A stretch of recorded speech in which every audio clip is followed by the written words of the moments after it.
Vamos aqui, no tradicional. Antes de nós lermos, eu queria te mostrar algo nessa noite.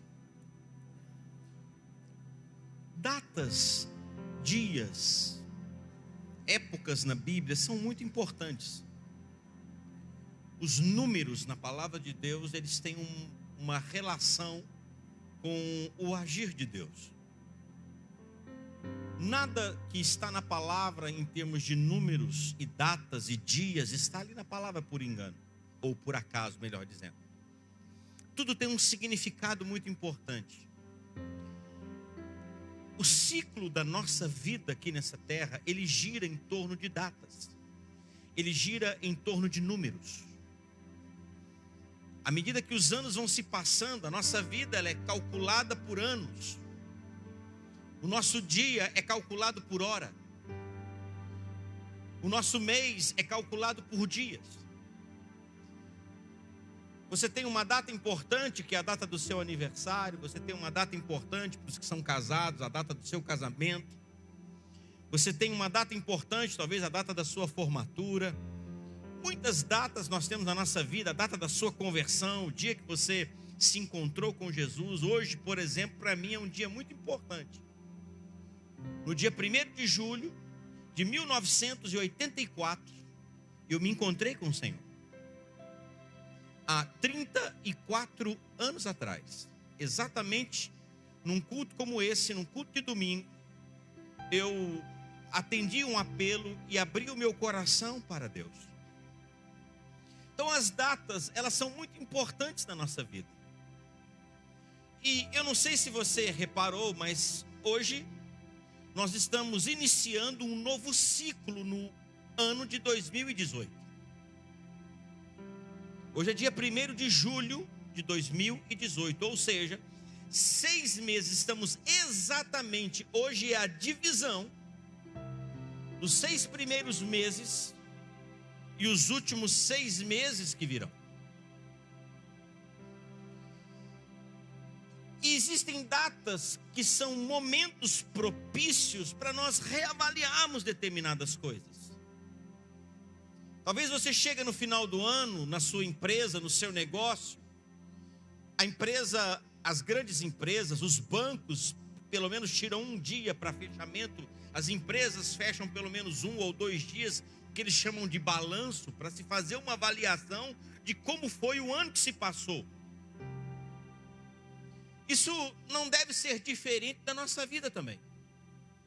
Porque nós não podemos viver uma vida, irmãos, sem pararmos e avaliarmos, porque o apóstolo Paulo, ao instruir a igreja sobre a ceia, ele disse assim: examine-se, pois, o homem a si mesmo.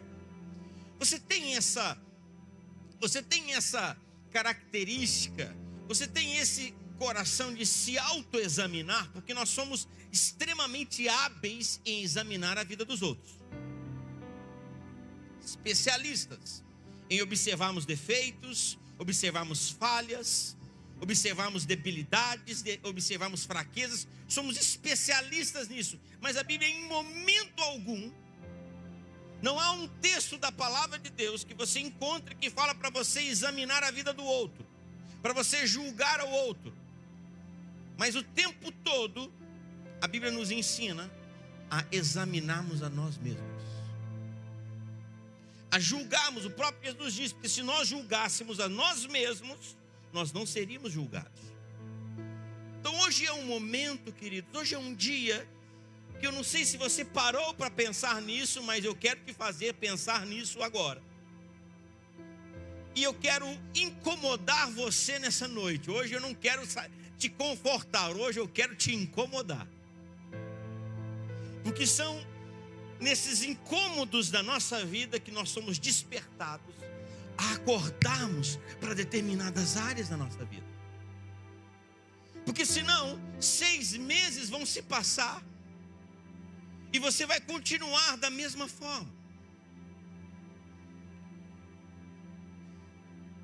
E a Bíblia, ela é cheia de momentos que proporciona a cada um de nós a oportunidade de um novo recomeço.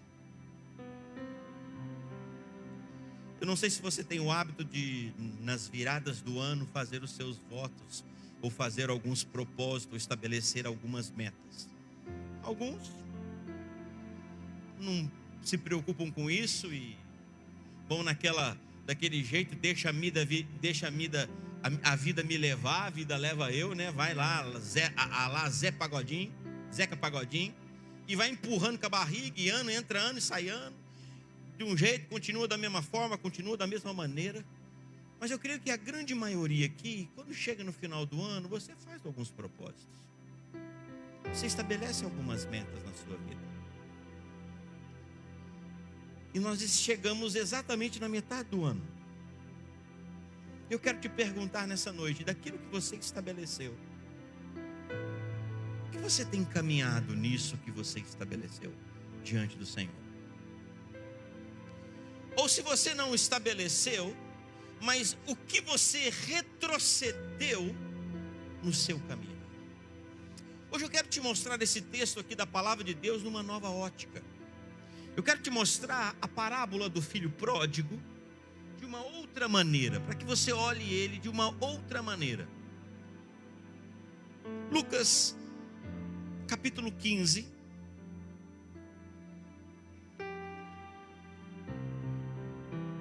Versículo 11. Lucas 15, verso 11. Continuou. Certo homem tinha 2 filhos. O mais moço deles disse ao pai: Pai, dá-me a parte dos bens que me cabe. E ele lhes repartiu os haveres. Primeira coisa que nós percebemos aqui é que a impressão que se tem que foi muito fácil. Simplesmente o filho chegou, pediu para o pai a parte dele, e simplesmente o pai: tá bom, você quer ir embora, você vai embora. Você quer pegar aquilo que é seu, você pode pegar. Essa impressão de que foi muito fácil isso. Mas por outro lado, querido, eu quero te mostrar também que quando um filho maior de idade, aquele que atingiu, e quando eu estou falando maior de idade, eu não estou falando de maior idade cronológica, eu estou falando de maior idade espiritual. Porque todos nós chegamos a um momento que nós atingimos a maior idade espiritual. Você não é mais criança, muitos aqui não são mais crianças, para ficarmos tendo que insistir, para você precisar entender determinadas coisas. Nós já somos maior de idade para entendermos as nossas responsabilidades espirituais. Somos maiores de idade espiritualmente para entender a necessidade da oração, a necessidade da comunhão com a palavra de Deus. Ainda que somos constantemente alertados a respeito disso, mas os que são maiores de idade, aqueles que cresceram espiritualmente, eles já deveriam ter entendido a respeito disso.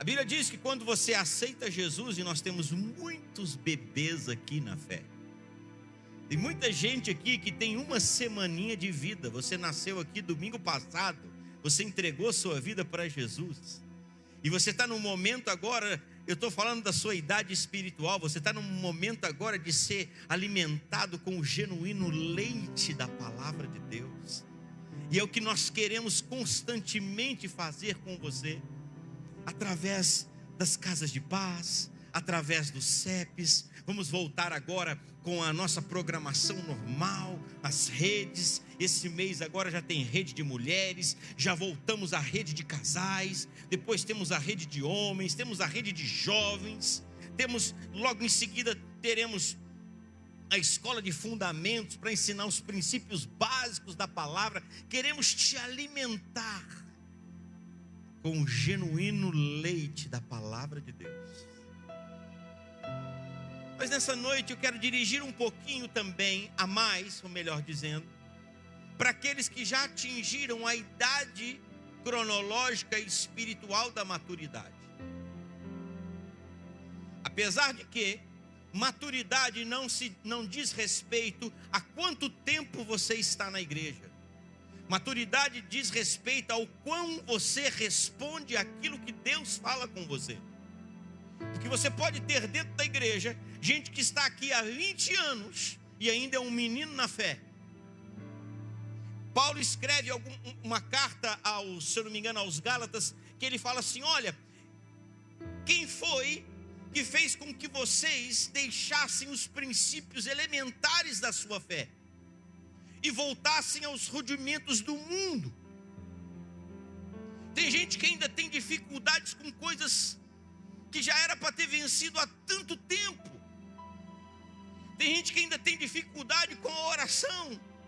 Tem gente que tem dificuldade ainda com a comunhão com a palavra. Tem gente que tem dificuldade ainda com a contribuição financeira, aquilo que o Sidney falou aqui. Gente com anos de fé e até hoje ainda luta para ser dizimista. Meu Deus.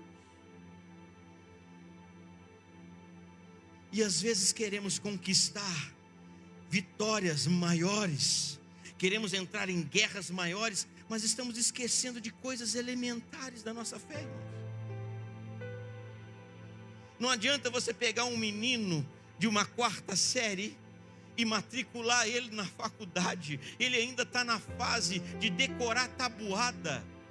Ele não vai conseguir fazer um curso de engenharia se ele não sabe nem tabuada ainda. Tem muita gente querendo vencer gigantes na sua fé, querendo vencer gigantes de enfermidade, gigantes de conflitos no casamento, de salvação da família, mas ele ainda, irmão, não consegue vencer um pequeno camundongo ainda, que são princípios elementares da fé, coisas que já era para nós termos vencido há tanto tempo, coisas que já era para a gente estar caminhando já em segurança há tanto tempo. E eu quero te mostrar nessa noite que hoje pode ser um dia especial para mim e para você, para nós recomeçarmos uma nova história na nossa vida. Esse jovem aqui chegou para o pai e falou: me dá a parte da minha herança que eu vou embora. O pai repartiu. Passado o versículo 13, passado não muitos dias, o filho mais moço, ajuntando tudo o que era seu, partiu para uma terra distante, lá dissipou todos os seus bens, vivendo dissolutamente. Preste atenção numa coisa. Eu não estou falando aqui, eu não quero nessa noite, eu quero te mostrar uma outra face desse filho pródigo. Eu quero te mostrar um outro lado, porque você pode dizer assim: não, pastor, eu não sou. Porque talvez quando você lê esse texto aqui, a gente vai falar nesse texto, a primeira coisa que vem na mente: não, eu não sou um filho pródigo. Eu nunca abandonei a casa do meu pai. Eu nunca afastei da minha fé. Eu nunca saí da igreja. Não, não estou falando, eu não quero falar sobre isso. Porque a casa do pai aqui fala de proteção, fala de cuidado, fala de relacionamento. Naquela época, irmãos, principalmente se tratando desse homem aqui, que era um homem que tem a figura do Senhor aqui, um homem rico, abastado de propriedades, com muitas pessoas o servindo e trabalhando para ele. Naquela época não era costume, não havia necessidade de um filho se casar e ir morar em outro lugar. Normalmente as propriedades tinham uma casa, elas tinham uma sede. A pastora Débora há um tempo atrás ministrou sobre isso. E na frente da propriedade moravam os funcionários. E os filhos normalmente construíam as suas casas ali. E ali eles casavam, construíam as suas famílias e viviam ali. Porque os filhos iriam herdar aquela propriedade, então não havia necessidade dele sair para arrumar um outro emprego, se o pai dele já era dono de muitos negócios.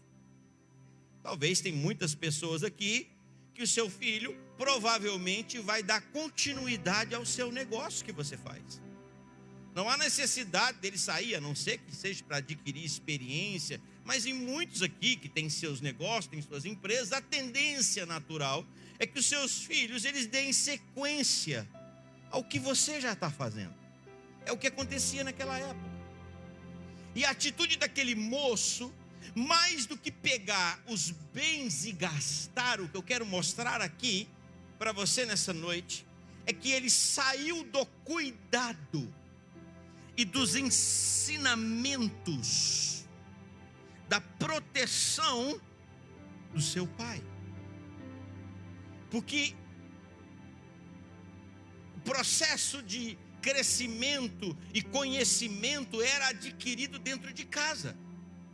A parte profissional do manuseio, do cuidado, da administração da propriedade se passava de pai para filho. Era assim que acontecia. E quando aquele jovem decidiu sair de casa, mais do que gastar bens, mais do que de sair farreando aí fora, o principal foi que ele saiu do cuidado e da proteção do seu pai. E é sobre isso que eu quero falar com você nessa noite. Sobre a importância de nós não sairmos dos cuidados e da proteção do nosso pai. Muito mais do que sair da igreja ou se afastar da comunhão, porque nós podemos, se você reparar em algumas parábolas anteriores, na parábola anterior desse texto aqui do capítulo 15 de Marcos, Jesus fala a parábola da dracma perdida. A dracma não foi perdida fora de casa, a dracma foi perdida dentro de casa. O que diz respeito se nós estamos ou não é se estamos dentro ou fora da igreja, porque nós podemos estar aqui e podemos estar perdidos no nosso coração. Porque o problema de muitas pessoas não é o fato delas simplesmente estarem na igreja. O problema é que a igreja não está nelas. Eu posso estar na igreja, mas a igreja não pode estar em mim às vezes. Isso diz respeito ao quê? À prática. Diz respeito à vida. Diz respeito à entrega. Diz respeito àquilo que eu recebo de Deus e aquilo que se torna uma prática no meu caminhar. Quando aquele jovem saiu de casa, aquele jovem saiu da proteção, irmãos. Aquele jovem deixou de se alimentar porque ele se julgava capaz de tocar a vida dele sozinho. Às vezes, nós estamos aqui dentro da igreja, mas nós nos julgamos capazes de tocar a nossa vida sozinha. Nós mesmos traçamos os nossos caminhos, nós mesmos andamos da maneira como queremos, e admitimos, entendemos que é possível se levar uma vida cristã sem determinadas práticas dessa palavra, irmãos. Porque nós achamos que damos conta. Ou porque muitas vezes achamos que pelo simples fato de vir uma vez por semana na igreja é o suficiente para alimentar a minha vida. Eu já falei isso aqui algumas vezes. O fato de eu ter um violão na minha casa não me faz um violonista. O fato de eu ter um piano na minha casa não me faz um pianista. Eu posso pegar um piano, colocar um piano na minha casa e dizer assim: a partir de hoje eu sou pianista. Sou? Sim ou não? Não. O que me faz um pianista não é se eu tenho um piano ou não na minha casa, mas o quanto eu pratico aquele instrumento. Isso vai me tornar um pianista ou um violonista. Assim também, o que me faz um cristão não é se eu venho na igreja ou se eu não venho na igreja, ainda que a comunhão no corpo é importantíssima, porque o apóstolo Paulo fala assim: olha, não deixemos de congregar como é costume de alguns. Se ele falava isso há 2000 anos atrás, irmãos, é que desde aquela época já tinha gente que não congregava direito. Gente que congrega a hora que quer, a hora que sente bem. Qualquer coisa é empecilho para não congregar. E quando deixa de congregar, e esses normalmente que não congregam com tanta frequência, eles não têm o hábito de se alimentarem diariamente lá na sua casa. Tem muita gente que vai pegar nessa Bíblia aqui só no próximo domingo, quando vier aqui na igreja. Sabia disso? Tem muita gente que só ora uma vez por semana quando vem aqui nesse culto aqui.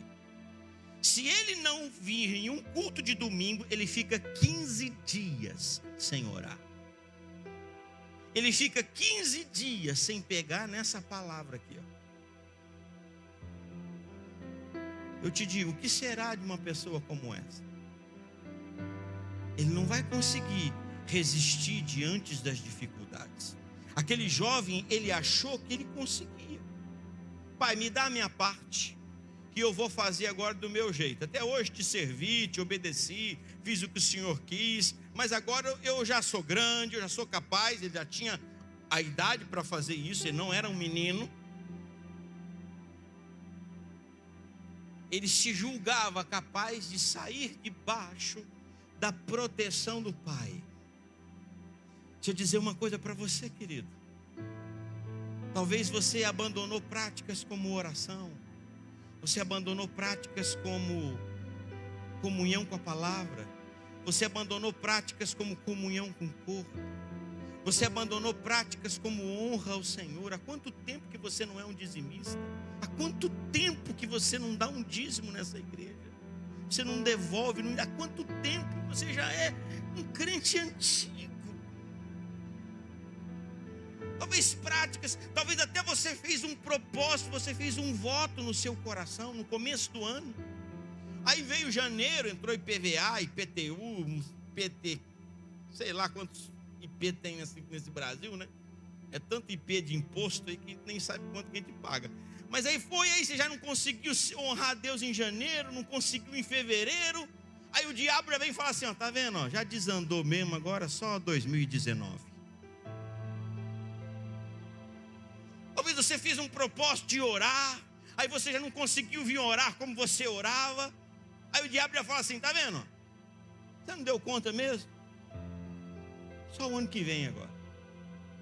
E aí vai empurrando com a barriga. Talvez você fez o propósito da oração, da leitura da palavra. Coloca para mim no telão aí a questão da leitura bíblica. Eu vou mostrar um negócio aqui para você. Talvez você pegou aquela folha, você fez o seu compromisso da leitura da palavra, ler a Bíblia em um ano.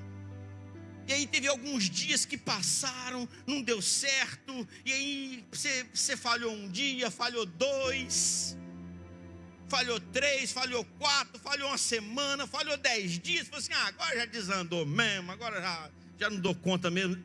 Não, querido. Hoje, dia 1º de julho, se você começou lendo Gênesis, você teria que estar aqui, ó, no Salmo, lendo o Salmo 131 até o 135. São 2 páginas, tem Salmo que tem 3 versículos.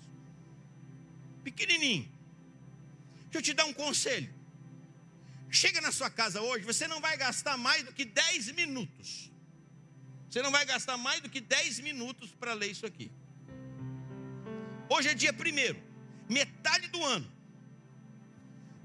Lê isso aqui e a partir de hoje vai lendo. Amanhã você lê o que é do dia 2 e assim por diante. Aí você lê um atual e atualiza um atrasado. Lê um atual, atualiza um atrasado. Se você não leu nada, você vai ler o dobro. Mas eu acredito que quem fez um propósito começou a ler e daqui a pouquinho você deu uma escorregada. Às vezes passou uns dias, perdeu 2, 3, 4, 5, 10, 15. Talvez você está 30 dias atrasado. Dá tempo ainda, querido, tranquilo.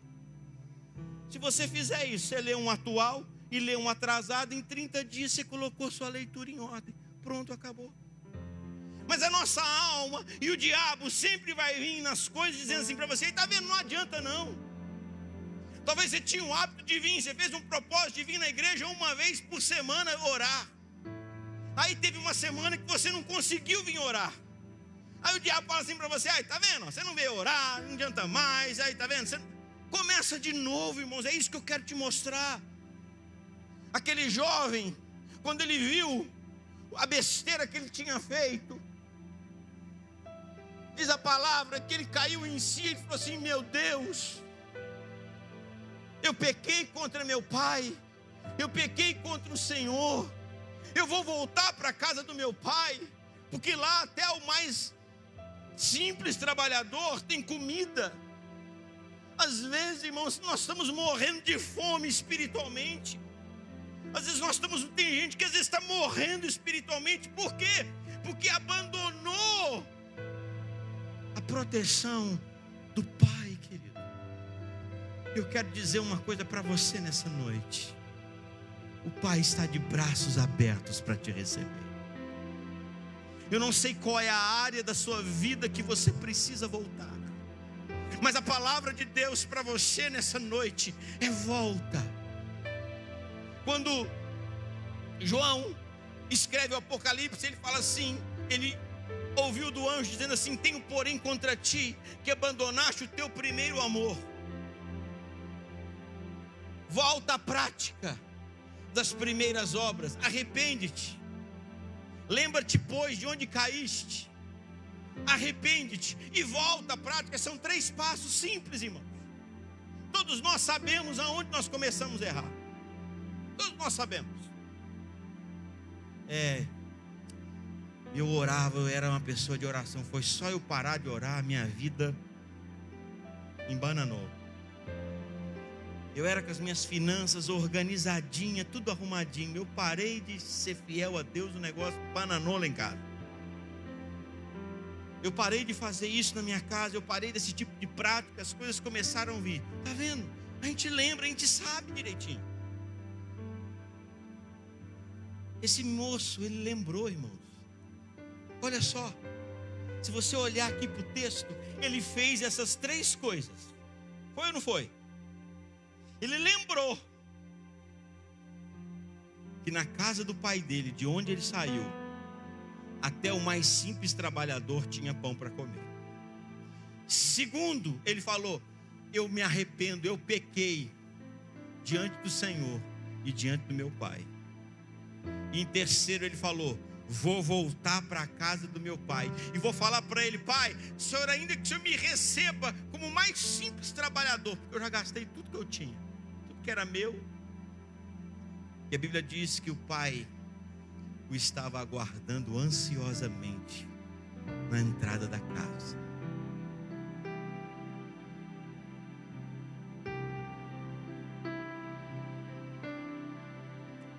Quando a pastora Débora ministrou sobre esse assunto aqui, um dos textos interessantes, não precisa abrir não, mas lá em Êxodo capítulo 21, acha aí para mim, Êxodo 21, 17, põe no telão aí, olha o que fala aqui. Êxodo: quem amaldiçoar seu pai ou a sua mãe será o quê? Morto. O que aquele jovem fez quando ele pediu a herança dele? O que ele pediu? O que ele fez, irmão? Ele amaldiçoou o pai dele. Porque quando que se recebe uma herança? Quando que se recebe uma herança? Depois que os familiares, que o pai ou a mãe, o quê? Morre. Em outras palavras, aquele jovem disse o seguinte, na linguagem de hoje, numa Bíblia, versão minha aqui: ô velho, já que você não morre, então me dá a minha parte, que eu quero a minha herança antes da hora. E todos ali em Israel sabiam daquilo. Todo mundo ficou sabendo daquela notícia. Aquele jovem pega e vai embora. Como eu falei para você, a propriedade ficava no fundo, a casa, a sede ficava no fundo, e os trabalhadores moravam numa estrada central, e os trabalhadores moravam do lado. Por que que o pai foi correndo, foi em direção ao jovem quando o viu? Porque se as pessoas o vissem primeiro, se aquelas pessoas o encontrassem primeiro, eles iriam apedrejar aquele jovem. Porque o que ele fez é maldito em Israel, porque quem amaldiçoasse o pai ou a mãe devia morrer. A condenação era a morte por apedrejamento, devia ser apedrejado. E o pai, sabendo disso, todos os dias esperava aquele jovem voltar. E antes que o povo visse ele, ele foi ao encontro e o abraçou e o recebeu de volta. Esse é o grande amor de Deus por nós, irmãos. O que você abandonou na casa do Pai? O que você abandonou? O que você fazia e você já não faz mais? O que você deixou? O que você abandonou? Por que não hoje? Metade do ano já se foi, irmão. Talvez o diabo está falando para você, agora não adianta mais. Aonde não adianta mais, irmão? A Bíblia o tempo todo nos fala sobre recomeços. Hoje pode ser um divisor de águas na sua vida. Se você agia de uma certa forma com a sua família, hoje é o dia de você agir de uma maneira diferente. Se você não orava, hoje é o dia de você decidir pela oração. Se você não tinha comunhão com a palavra, hoje é o dia de você decidir pela comunhão com a palavra. Se você não estava sendo fiel a Deus, hoje é o dia de você tomar uma posição e falar assim: a partir de agora eu vou ser fiel a Deus. Daqui a pouco nós vamos ceiar, é a oportunidade que nós temos. É a oportunidade que nós temos de nos reconciliarmos com Ele, de voltarmos para a proteção, para a prática de determinados princípios, porque senão, irmãos, nós vamos ficar vivendo uma vida religiosa. E eu já disse aqui, vou falar pela 148ª vez: nós não queremos te ensinar a viver uma religião. Se você veio para cá pensando em mudar de religião, você está no lugar errado, porque nós não vamos ensinar a você uma nova religião. Nós queremos te ensinar princípios dessa palavra que vão mudar a sua vida, que vão transformar o seu casamento, que vai mudar a sua casa, que vai te fazer um novo homem, uma nova mulher, saúde, prosperidade, princípios dessa palavra que vão fazer você crescer em Deus. É isso que nós queremos. Agora, tudo isso depende de uma atitude. Aquele jovem estava lá, irmãos, gastou tudo que tinha. A gente começa a fazer determinadas coisas, a gente começa a achar que a gente consegue viver sem oração, não é? A gente começa a caminhar sem orar. Aquele jovem no começo estava tudo lindo, irmãos. Mas teve uma hora que aquilo acabou, tudo que ele tinha acabou. A gente acha que a gente consegue viver sem a palavra. A gente acha que a gente consegue viver sem tantos princípios da palavra de Deus, só porque um dia nós fizemos, ou porque nós entendemos. Mas a Bíblia não é algo para ser entendido, a Bíblia é algo para ser praticado. Tiago escreve uma de suas cartas, ele diz assim: tornai-vos, pois, praticantes da palavra, e não somente ouvintes, enganando-vos a vós mesmos.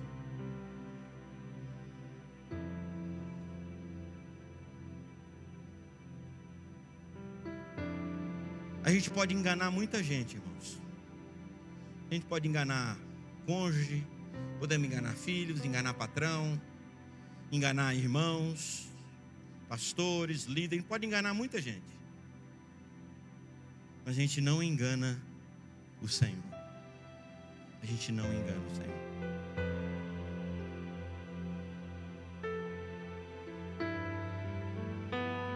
Às vezes é engraçado.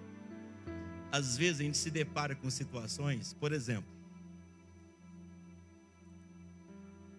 quase toda reunião a gente encontra envelopes vazios aqui dentro do gasofilácio. A pessoa, ela pega o envelope vazio, não põe nome, não põe nada, e vem aqui na frente e traz o envelope. Acho que na cabeça dela está pensando assim: as pessoas estão me vendo, indo lá na frente, então vão achar que eu fui no meio de tanta gente. Está enganando quem, irmão? Quem você acha que está enganando? Quem você está enganando? Eu, tesoureiro, os pastores. Às vezes, irmãos, a gente acha que a gente está enganando as pessoas. Mas chega uma hora que aquilo que a gente tem acaba. Porque não dá para se viver sem um relacionamento com Deus. Não dá para viver sem uma vida de oração. Não dá para viver sem uma vida de comunhão com a palavra. Não dá para se viver uma vida sem comunhão com o corpo. Não dá. Aquele jovem por um tempo estava tudo bem. Mas chegou uma hora que acabou. Talvez para você algumas coisas já acabaram. E aí você vai ficar insistindo até morrer de fome. Faz o seguinte: olha para o alto e fala: Pai, eu tenho errado, e hoje é o dia de voltar. E eu quero dizer uma coisa para você, querido. Hoje é o dia de voltar para o relacionamento. Hoje é o dia de voltar para a comunhão. Aproveita esse dia. Pastor, todo dia é dia. Todo dia é dia, mas hoje é um dia. Hoje é um dia primeiro, um mês, um ano está sendo dividido hoje, irmãos. Por que não começar um ano novo hoje? Por que não começar uma nova vida hoje? Por que não começar um novo tempo hoje? Por que não? Começa. Começa a ter práticas na sua casa que você não estava tendo. Começa a ter atitudes que você não estava tendo. Começa a fazer coisas que você não estava tendo, que você já fazia. E você era tão feliz fazendo aquilo. Mas talvez as dificuldades, as coisas na sua cabeça te levaram a abandonar determinadas práticas. E hoje é um dia muito especial. Jesuicidência. Hoje é dia 1º de julho, metade do ano. A nossa ceia era para ser o domingo passado, mas em virtude do fechamento das casas de paz, nós transferimos a ceia para o comecinho desse mês. E a de junho, pastor, está valendo hoje, irmão. Essa é junho e julho. Talvez no final do mês a gente faça uma outra. Mas não sei, irmãos. A ceia fala de um momento de reconciliação. Comecei dizendo o texto de Paulo, que Paulo fala assim: examine-se, pois, o homem a si mesmo. Se examine a você mesmo. O que você precisa mudar?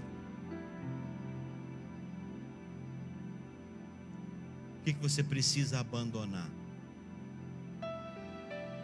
Aquele jovem decidiu abandonar o chiqueiro que ele estava vivendo. Ele foi viver num chiqueiro, irmão. Às vezes, na casa do nosso pai, às vezes não, na casa do nosso pai, tem uma mesa farta.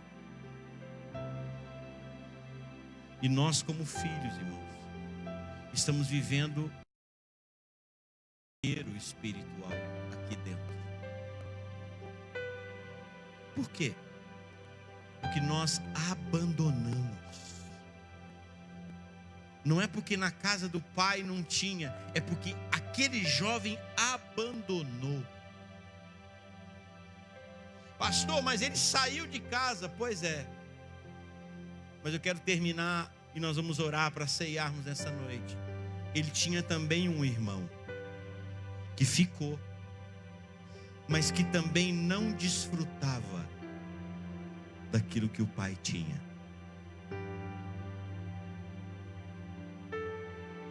Um saiu, outro ficou. Quantos estavam perdidos, irmãos? Os dois.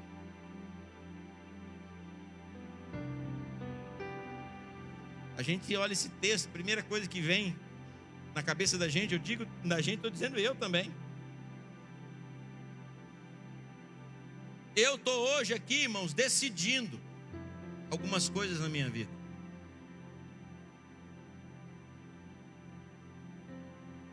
Todos nós temos algo para decidir. Todos nós temos alguma coisa para voltar. E graças a Deus, pela oportunidade que o Senhor sempre nos dá. Como eu falei domingo passado, existe uma quilometragem que não dá para mudar, mas existe um marcadorzinho que dá para apertar lá e zerar ele. E eu espero que nessa noite você aperte esse marcador aí e zere e comece uma nova história e uma nova vida daqui para frente, no que diz respeito ao seu relacionamento e à prática de princípios da palavra de Deus. É escrever uma nova história, irmãos. É sempre começar uma nova história, porque sempre vai ter um anel. Eu não tenho tempo para falar sobre tudo isso, mas sempre vai ter um anel, sempre vai ter uma sandália, sempre vai ter uma roupa nova, e sempre vai ter uma festa na presença de Deus, quando cada um de nós voltarmos para esse lugar de relacionamento. Amém. Hoje é uma noite muito especial. Examine-se, pois, o homem a si mesmo, e assim coma do pão. A Bíblia não nos condena aqui, irmãos. Quando Paulo fala isso, ele não fala para ninguém deixar de ceiar, mas ele fala para se examinar. Se examinar e fazer o quê? Tomar uma providência, tomar uma atitude. O que você tem feito que você precisa parar de fazer? O que você tinha que estar fazendo e você parou de fazer? Hoje é o dia, hoje é o momento de selarmos tudo isso com essa ceia, com esse momento de reconciliação. Abandonou a prática da oração? Volte. Abandonou a prática da palavra? Volte. Abandonou a prática da comunhão? Volte. Abandonou a prática do amor? Volte. Abandonou a prática do perdão? Volte. Abandonou a prática da fidelidade? Volte. Hoje é o dia da reconciliação. Hoje é o dia de voltar.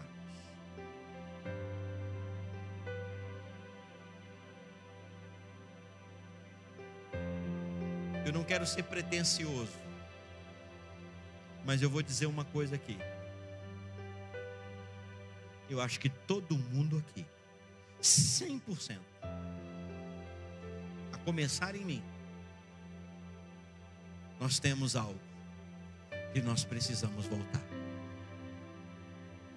Nós precisamos voltar.